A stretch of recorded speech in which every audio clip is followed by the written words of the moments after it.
آ رہا ہے. میں نے معنی میں کنو آنکھاں پہ سنا ہے. مجھے نہیں پتا کہ مجھ سے کہاں غلطی ہوئی ہے. میں کمزور نہیں ہوں مگر پھر بھی اپنے حق کے لیے لڑتے اللہ کیوں یاد آ جاتا ہے. دل اتنا دکھ جاتا ہے کہ آنسوؤں کا تانا بانا ہی ختم نہیں ہوتا. بات کرتے بھی آواز آنسوؤں سے بھر جاتی ہے. میں چاہ کر بھی سامنے والے کا برا نہیں کر سکتی کہ مجھے آپ کی وہ بات یاد آ جاتی ہے کہ تم لوگوں پہ کربلا تو نہیں گزر گئی. بس یہ بات مجھے برا کرنے سے روک لیتی ہے. آپ تو کہتے ہیں نا اللہ بہت پیار کرتے ہیں. اس پیار پہ یقین رکھتے ہوئے میں چاہ کر بھی اتنا برا نہیں کر پاتی جتنا میرے ساتھ کیا جاتا ہے.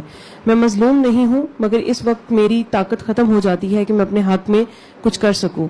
اللہ پاک سے عرض کریں مجھے اتنا مضبوط بنا دیں کہ میں بنا اف کیے بنا سب برداشت کر سکوں یا مجھے اپنی رحمت میں چھپا لیں. میں واقعی تھک گئی ہوں. میں اس دنیا میں سروائیو نہیں کر سکتی. آپ نے جس قدر محبت مجھ کو دی ہے میرے اندر بھری ہے میں نے وہ ساری بانٹنے کی کوشش کی مگر آخر پہ سب ایسے فیل کرواتے ہیں جیسے میرے ہی ہاتھ خالی رہ گئے ہوں. مجھے کچھ سمجھ نہیں آتی بابا. میرے اندر اتنی تکلیف بھر دیتے ہیں لوگ کہ مجھ سے برداشت ہی نہیں ہوتی. پر آپ کی باتیں مجھے پرسکون تو رکھتی ہیں مگر میرا رونا ختم نہیں ہوتا. السلام علیکم بابا. کنفیوز ہوں پتہ نہیں کیوں. کبھی دل کرتا ہے سب کچھ کھول کر آپ کے سامنے رکھ دوں تاکہ مجھے سمجھ آ سکے مجھے آگے کس طرف جانا ہے. پھر کبھی آپ سے ڈر بھی لگتا ہے کہ آپ سوچیں گے اس کا کوئی دین ایمان بھی نہیں ہے.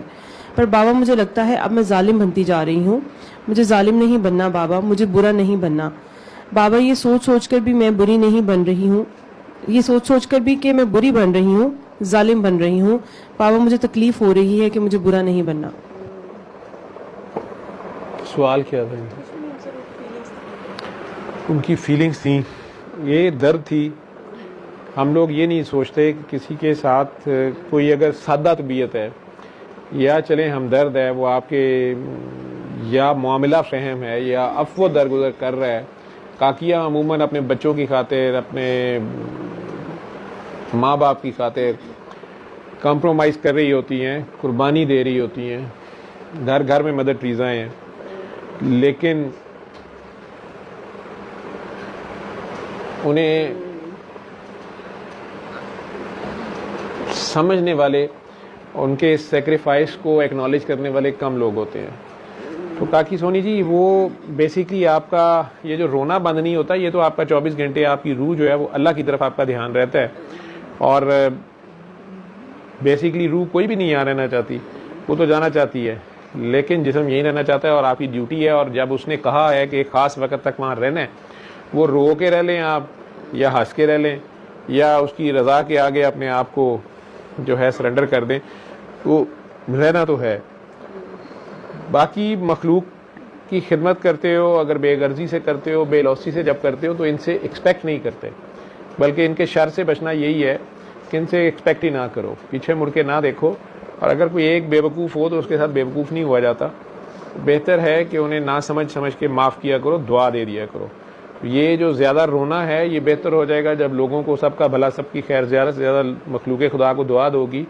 اپنی یہ درخواستیں اب اور اپنی جو وہم اور اپنے جو خواہشات ہوتی ہیں, ایسے نہ ہو ویسے نہ ہو, یہ میرے ارد گرد جو بچے اس طرح کے آپ جیسے ہیں, اب یہ جب میرے سے مل لیتے ہیں شروع کے چند دن تو بڑے خوش ہوتے ہیں, اس کے بعد ان میں سے کئیوں کا پھر رونا سٹارٹ ہو جاتا ہے. کئی سال سے انہیں اگر پوچھو, پہلے تو بتانا نہیں آتا, لیکن اگر بتانا آ جاتا تو بتانا ایک ہی بات ہوتی ہے, نہیں وہ میں اس لیے روئی جاتی ہوں یا روئے جاتا ہوں کہ اگر آپ کہیں چلے گئے تو میرا کیا ہوگا. 10 سال تو بجائے اس کے کہ چلیں اللہ کا شکر ادا کریں, میں نے کیا آپ کو کہنے, یا آپ کو کسی نے سمجھا دیا یا آپ کا ساتھ دے دیا یا آپ کو کہا کہ بیٹا یہ کچھ نہیں ہے, کوئی جن نہیں ہے, بھوت نہیں ہے, تم اپنا کام کرو, پڑھو لکھو, اپنی عمر کے بچوں والے کام کرو, ڈیوٹی کرو, اللہ تم سے راضی ہے اور مخلوق کا تم بھلا کر رہی ہے تو اچھی بات ہے. کسی کا نقصان نہیں پہنچا رہے, کسی کا دل نہیں دکھا رہے, یہ بھی بھلا کرنا ہے. اور اگر کسی کا بھلا بھی کر رہے تو اور بڑی بات ہے. لیکن میں بھی ادھر ہی ہوں, میں نہیں کہیں جاتا, لیکن بجائے اس کے کہ اس پہ ہی راضی رہیں تو وہ اسی پہ روئی جا رہے ہیں 10 سال کے اگر آپ کہیں چلے گئے. ٹھیک ہے, وہ اللہ کے اپنے ہزار رنگ ہیں, ہزار کام ہیں, آپ کہیں